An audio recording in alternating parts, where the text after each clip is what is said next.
Good afternoon, everybody, or whatever time you're listening to this. Right now, it is in the 11th hour for Allie and I of trying to record. So thank you for bearing with us and just buckle up. This is the shared folder that we're using for 3-6. It's in our spring 2024 folder, but we're just sharing each folder with you individually. Notice we have an SAT folder and a TELPAS folder, which we've already dropped some items in. There is a manual in each of them. There's a proctor manual in the SAT folder. And if everybody will comply, maybe. And in the TELPAS folder, there's also an administrator manual. Both of these are vital, and they are in the contents of our slides, and they're also things that we're going to talk about today. So I'm just going to start this off, and we're going to go as fast and furious as we can. Obviously, every time we do this, you need to know that training never takes the place of reading the content and the manuals and all that we provide you. And hopefully you are seeing this full view.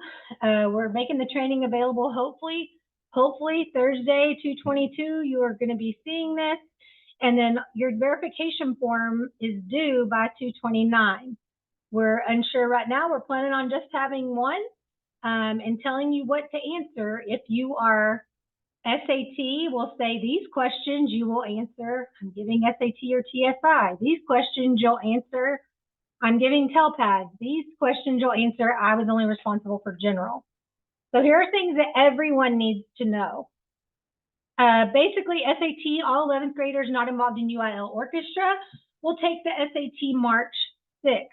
And there are a few tiny outliers, but we're not even going to describe who they are. When you see them on a roster, majority of 11th graders are taking the SAT. Some seniors will be taking TSI, and then people are going to be involved in all kinds of other things. But the two tests that are happening that day is TELPAS for 9, 10, and 12 EB students, and then SAT for 11th grade students. Here are some things that SAT is used for. We all know you can read. This is just in case you need to talk to your kids about why you're taking the SAT. And we're going to pretend that the slides are going to be compliant with us. It's going to be awesome. TELPAS is something that's evaluated in each of these areas. And I'm just going to tell you, a child, when they enter a school in the United States, there's a home language survey. If a parent says that another language is spoken in the home other than English, then students have to be evaluated on their English proficiency each year. That's a national standard. Texas does it by TELPAS.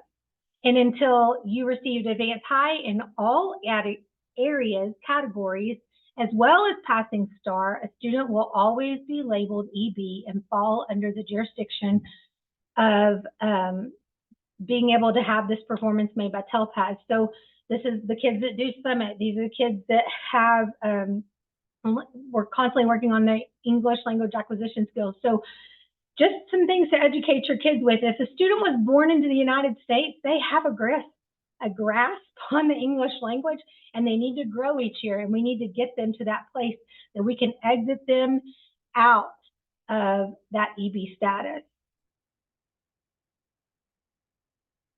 Here's some key features of each level. And here's what the TELPAS results are used for. And it is part of our accountability. Please notice that down here. Yes, we are trying, first and foremost, it's always to grow kids. But as a side, we should all be made aware that it is part of our accountability. All right, let's talk general procedures. March 6th is a B-Day. Please talk to your kids about why the tests are important. And once things are shared, they're room assignments. Alpha list will be shared by Thursday, February 29th. If it is on our roster document that has the rosters, that has the room breakdowns, I will include an alpha list on there. But that entire document that is in our folder, it should not be shared. The thing I will share with families is redacted. It is very hard for us to post that in Google Classroom. I mean, I'm going to tell you to, yes, please post it in Google Classroom. Kids can find their names, but the ones that will help you the most when you're directing students is what is on our shared files, which is where you'll take attendance and all that kind of stuff. So staff assignments, rosters for attendance, other vital information will be shared for academic need. That is confidential, should not be shared or posted. I will be very careful with the links and saying this can be shared, this cannot. Room assignments will be utilized until an announcement is made to go to 8B. That means everyone will stay in their assigned location until notified, and we hope this is on time or as close to on time as possible. Remember, this has lunches in it, and we'll talk about that in just a second, but you don't need to get ahead of the schedule, and wherever we assign a student to be is where the student should be. But don't just write them a pass and say they can go this or that. Halls should be clear. Students should be contained in their assigned areas, working on whatever is designated for them to do. TELPAS, for the most part, we're going to use half of upper L, all of A, and possibly C. 20 students per room. We'd like them spaced out facing the same direction because we don't want any bleed off into their microphones. They do have to record. They have to speak into the microphone. They have to listen. So that's why there's only 20. And yes, you will have extra desks in there. Please put them out in the hall or put them at the back of the room. Remember, it's a shared responsibility. The person who has the room all the time needs to get it set up before they leave. The person who is assigned to the room, it is up to you to make sure it is in compliance. Same thing goes for SAT, except for they're going to have 25 desks. There may be 26, 27 in a room, but we're going for 25. We're going to use all of lower L and half of upper L. Those rooms, desks should be arranged in rows, spaced out, facing the same way. And I have times that room checks we're attempting to start those. Whether we do or not, you need it ready at that time. So if anybody walks in, you cannot wave them off. It's not possible. We understand that you have other things going on, but we're all held accountable to the standard. Make sure your room's ready to go. Non-testing rooms could be doing a variety of things, which notice it says a variety of activities, including but not limited to. So just know that we have things planned out and things accessible, but notice this bullet at the bottom. Since students might also need to recover learning, make sure there is material accessible for them in your Google Classroom. All right, attendance and lunches. Attendance, this should be old hat by now because we've already done it twice this school year and once just a few weeks ago. On our shared roster, you will highlight here in the attendance column, you will highlight the kids that are here. So highlight, use yellow. Do not type anything else unless they're absent. And if they're absent, there's no highlight, you type absent. Testing rooms will also submit electronically and on paper. In fact, I'm going to remove this right here, maybe while we're doing it. I don't know. We're going to try. We're only going to do electronically. No one is submitting attendance on paper. We're doing electronically, but it could be twice. Testing rooms, you'll have electronically an SAT one and our shared. TELPAS, you'll submit our shared. Okay, so SAT will happen twice. All right. If you submit attendance before 10, make sure to make corrections by 10. Please don't make our attendance ladies have to call and remind you to take roll. We supply a separate roster for subs that we have to have in a room that day, so they're able to take attendance as well. The biggest thing I can tell you about this sheet is if all of us are on at the same time, it's going to say heavy traffic or problems due to many collaborators. Just be patient. It's not broken. It's just crowded. And we all don't have to do it at the same time. We just need to make sure that it's accurate. Lunch. There's a lunch plan will be dropped in our shared folder that all will follow. Make sure to be on time for lunch and follow all specified instructions. Either Mr. Johnson or an AP will be putting that lunch plan together. So they're going to provide the instructions. Whatever they say goes. Please do that. All right. Staff and student assignments. So the same day that your training is due, Thursday, February 29th, that is our goal, to have everything posted. Remember, we've been telling you about these times. They're considered blackout days. Even if you feel like you've emailed me 17 times that you're going to be out that day, have you filled out our staff form that says you're going to be out? Have you gotten approval? Have you put it in ASOP? All those things need to happen, and we have to know because we have to make plans in these rooms. If I happen to assign you in a room and you've told me you're going to be out, I ask in advance for mercy and grace on that, and just gently remind me, send me an email, say you don't have to say I've told you 7 times. You can just say, hey, it looks like it got missed or something, but I really won't be here that day. It will not hurt my feelings, but just remember, we're all trying to do the best we can. Alpha student locations, as well as your rosters, it's going to happen by February 29th, but there's a little clause in here I need you to see. I think well, first of all, don't post things that you're not supposed to. But right here, rosters will likely continually be updated until they are in play Wednesday, March 6th. Did y'all know that we get new kids every day? And people leave every day. So there are changes that are going to happen. Kids go to challenge. Things happen. So we will be modifying rosters as needed. If an emergency arises on test day, email me or call this number. If it's for Allie, I will get her the information, or you can reach out to her SAT people. She will probably be sharing that information with specifically you. We have to know communication is what keeps us on the same page. Sometimes you may think I overly communicate. I'm just trying to get us all there. All right, if testers are too late,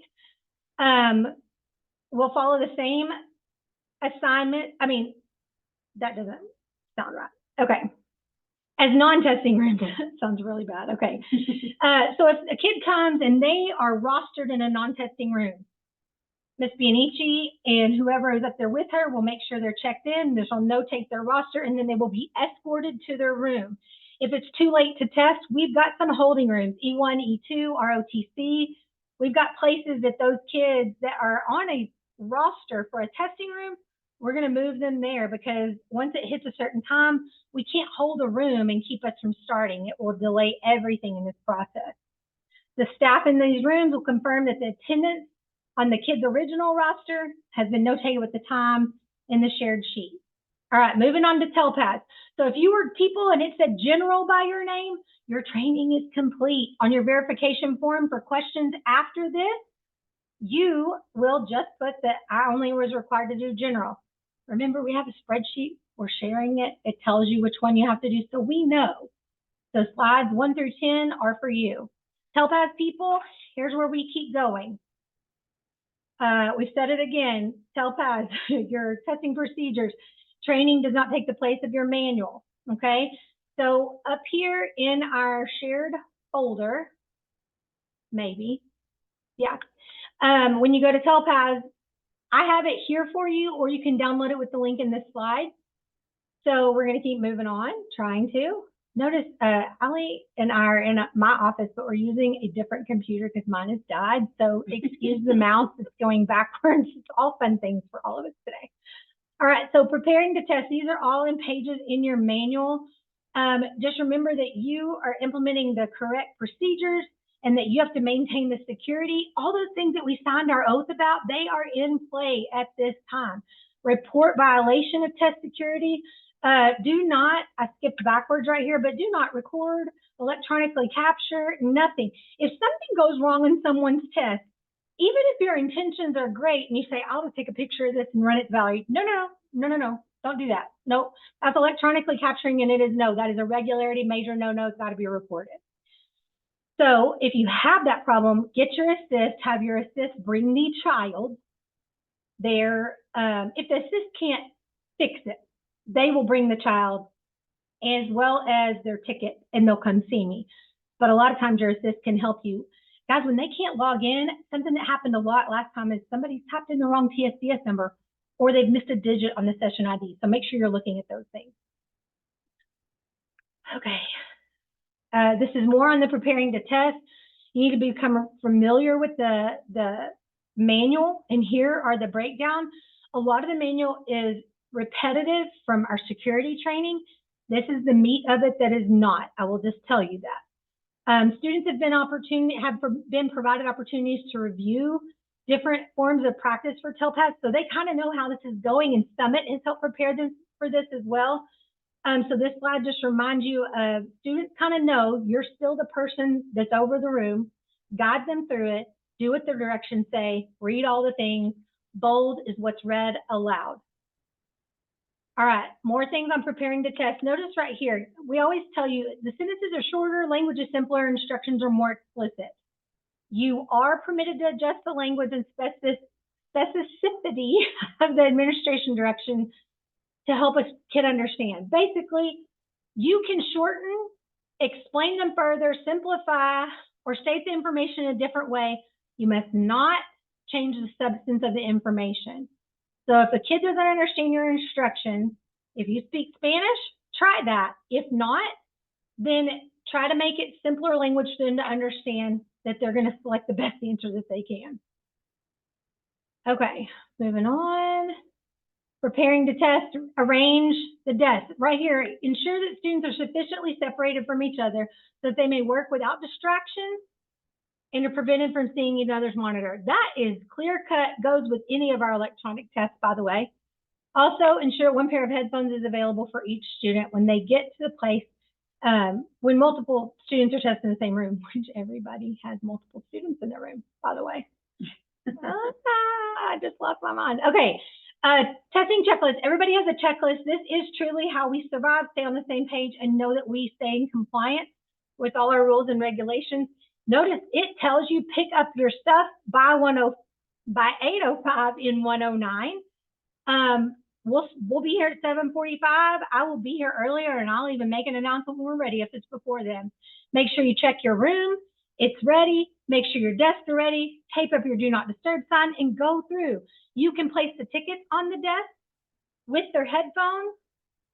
Nothing else. You cannot go ahead and put their session codes. You cannot go ahead and put their pencils. Kids will write, and we don't need them to have notes taken first. Make sure your seating chart and where they are matches. If you move a kid, move them on the seating chart. As students arrive, you've got to have them turn off their cell phones, smartwatches, earbuds, and you put them in a secure location labeled with a Post-it. They do not get anything back until you are signed off on by the testing office. You will follow this to a T. All kids at that point need to restart their Chromebook. When you get through here, the main thing I want you to see is once you read the electronic use policy, and then you encourage them, you get here to read directions from the manual on the flags page. When you're ready for students to sign in, you will distribute the reading and writing session ID. Every student in TELPAS starts with reading, writing session ID. Some will get finished in enough time that they can also do listening, speaking, but we cannot start a test that they are not going to finish on this day. Some students' language is much lower than others, and so they will need more time, and they will only get through reading and writing on that day.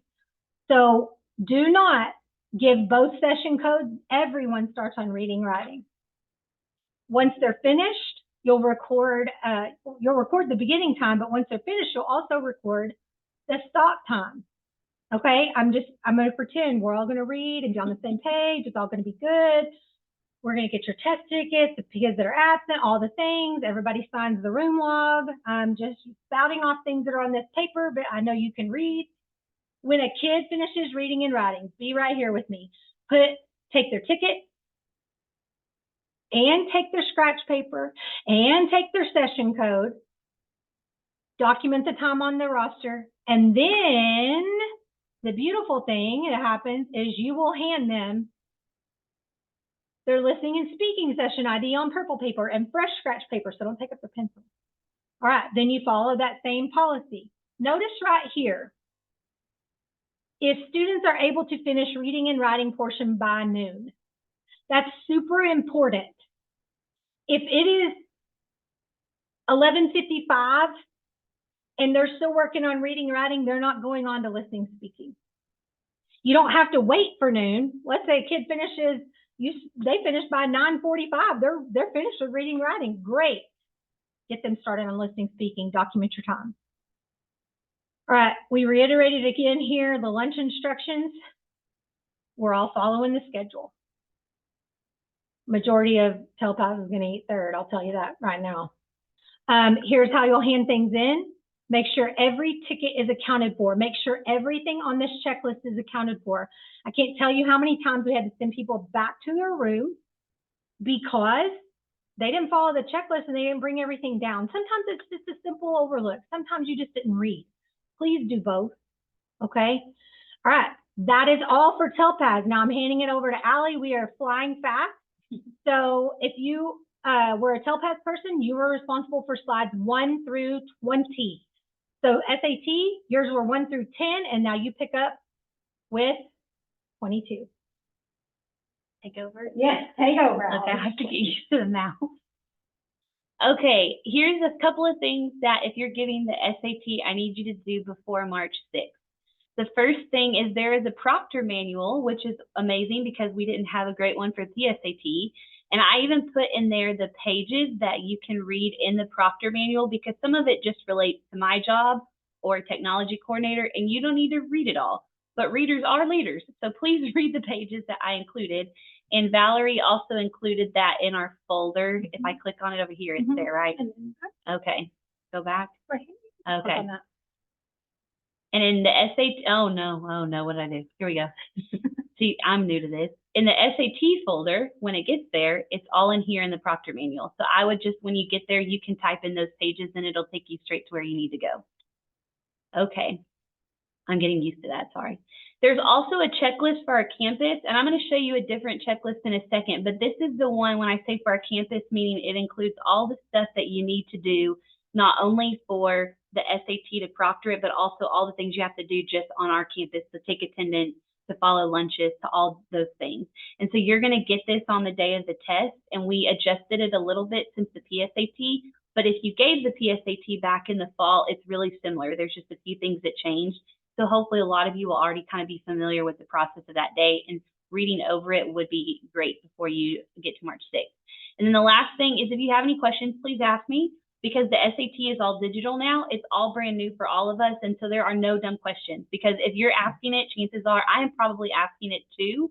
So I would not be surprised if you have those questions. Yeah, I can click on it. This is what our checklist will look like for that day, if it pops up. And I even broke it down with before the test. Here's what you need to do beforehand. I broke it down with beginning the test. I put it in sections. It looks lengthy because it's giving you step-by-step digital instructions, but I promise you, if you literally just read it, it tells you exactly what to do, and it's not that complicated. That's why I said readers are leaders. It tells you all about cell phones. It tells you what code to use when. It tells you paper to pass out, all that type of stuff. So all of this is super helpful. We might change the testing office number because I think I will be in my room, so we can change that. But if I do, I'll adjust it. So that's the checklist you'll follow, and it'll tell you step by step what to do. So if you have any questions on what to do that day, literally just read the checklist and it'll tell you everything. Okay. The next thing is about the test. This is helpful because some people just don't know what it's like to give this test. So in case you missed it, the SAT is now all completely digital. So all our kids will take this test on a Chromebook that they have from the school. Nobody's going to take it on paper. And so that means that kids, we're going to encourage them over and over again to bring their Chromebook charged, and we'll have plans in place in case something goes wrong with the Chromebook. But it has two sections. There's an English section and a math, and I shared the breakdown of it here. They each have a module, and in those modules, they each have two different sections within the module, but it's all timed, and so you will see all of that information on their Chromebooks. It'll tell them how much time they have left. It'll tell them questions, all of those things. And so I wanted you to know they take their English first, they do their math first, and that's what the test looks like. But once they get into it, here's what you need to know. There is a digital calculator that comes embedded in the test. So we're not going to be collecting or passing out calculators. A kid can bring their own if they prefer. We probably won't have a lot of them, but they can bring their own if they want to. And if they do, I'll have a calculator sheet for you so you can just verify that it's an approved calculator. But most of the kids will just use the one that's on the actual test. Also, this doesn't happen a lot, but we do have some kids that want to have their own mouse for their Chromebook, and they are allowed to use their own mouse. And they can also have scratch paper for the test, even though it's all online. And so we're going to give you scratch paper that you can use with them. And that's something that at the end of the test, we have to collect all of it and bring it back. And then finally, as far as time goes, you do want to be in a room where the clock is visible, but as far as how much time is left on a kid's test, it will show them on the screen, and they have the option of hiding the clock if they want, or they can make it visible so you don't have to sit there and mark on the board who has what time left. And the reason why this is also important is because each kid depending on how fast they type in stuff, will start or stop their sections a little bit faster than another. And so everybody will be at a little bit of a different time. But so you're not having to track all of that, but it will tell them exactly what to do when. And it'll also give them a 10-minute break in the middle of their sections, and they have to take the full 10-minute break. So you're not stopping and marking it down on paper. It'll just appear on their screen. And then once the break is over, it'll move them into the next section. And then you can watch them go to the next section. And also, because you're tracking all of this digitally in Test Day Toolkit, which we'll get to in a second, you'll be able to see what section they're on and where they're at. Okay, test day procedures. It says, while you must know what is in our campus checklist, which is what I shared a while ago, there's also a simplified test day toolkit checklist, and this is the program that you're going to use through your College Board account where you proctor the test through this online platform. And it's simplified because it basically has all the steps that you do in test day toolkit, so it doesn't include all of our stuff for our school, but it tells you exactly what to do for the test. And so I wanted to share with you really fast what that looks like. The reason I think why they simplified it is because the PSAT didn't have a lot of this stuff for us in the fall, and they heard a lot of our feedback, and so they went ahead and made it simplified. So I'm going to give y'all this too on test day, but I wanted to show you what it looks like. It literally tells you 6 steps. So the first one tells you how do you even get ready for the test. Before you go into your classroom, or as you go into your classroom, you're going to log into Test Day Toolkit, and you're going to have a sign-in ticket that you got from us that you're going to pass out to every kid. And you're going to write one code on the board, and that's the room code. And it'll tell you whenever you go through your steps in Test Day Toolkit, it'll say you're on step 1, you're on step 2, you're on step 3, and it'll tell you exactly what to say. It'll tell you what code to give kids. It'll tell you a script to read, which is really short.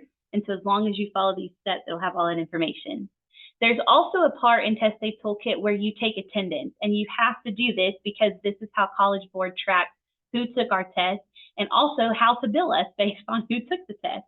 And so you have to take your College Board attendance in Test Day Toolkit, but then you also have to make sure that you take school attendance in Valerie's Google Sheet. So we have 2 attendance sheets for SAT. And it'll tell you the steps on what that looks like. Once you mark them present, you'll see the kid move from different columns based on where they're at in the instructions. The next 2 steps are it tells you to read the script, and the proctor manual says the script is pretty short. It should be pretty short and simple. It tells them exactly what to do, and then after you read the proctor script, you'll give the kids another code, and that's the start code. So no kid should be able to start the test before you give them this code, because you want them to all start around the same time as whenever you give them that code. And then it tells you step 4 is when you monitor. And that's when you go to the dashboard, and it'll show you in Test Day Toolkit, this kid is in this part of the test. This kid is in this part of the test. And so you can track all of that information. And then the last 2 steps are what it looks like when they're on their break. Like I said, in between each 2 modules, there's a 10-minute break, and their screen will automatically tell them that they have that break. Please keep in mind that because they're on a break, they still have to stay quiet because other kids might still be testing or starting the next section of the test, and so it has to stay quiet. Also, that doesn't mean that they can stand up and walk around and do everything that they want to because we're still in a testing environment. So the procedures that we would use for any other tests are in play. So if a kid needs to go to the restroom, they can go one at a time. If they need to get a drink of water and step out, that's fine. But once again, one at a time, and it all has to be super quiet because other kids are finishing or starting in that break time. And then the last step that Test Day Toolkit gives is dismissing students. We're not dismissing them from the classroom because we're on a campus schedule and they're staying in there, but it at least tells you what it looks like when they finish the test, which means that they got a congratulations screen. It shows that it submits their answers, and then they're done. And once again, if they finish earlier than another student, then they need to basically stay quiet until all the tests are finished in the room. And you should be able to see this information and you need to be able to see this information in Test Day Toolkit so that you can track where everybody is at. And then when everybody's done with the test, then that's when you'll grab your Hall Assist and someone will help you to make sure you can come check in materials. The last slide is kind of a mini quiz that you can do on your own just to see if you knew some of the information, but that is all I have for SAT. Okay, so yeah, go ahead. Your verification forms will be due on Thursday the 29th. We think the video is going to cut us off any second now. So we will be very specific as to the minutes you need to look at in the video for whatever training you're taking. And make sure you look at the spreadsheet to see which training you're supposed to do. Otherwise, you may be doing all of it, and we may have to email you back and go, you got to go back and redo this. So we appreciate all that you've done. Pay attention to details. Give grace to each other and to us. We need it. Thank you so much. We'll talk to you soon. As soon as I can make it stop.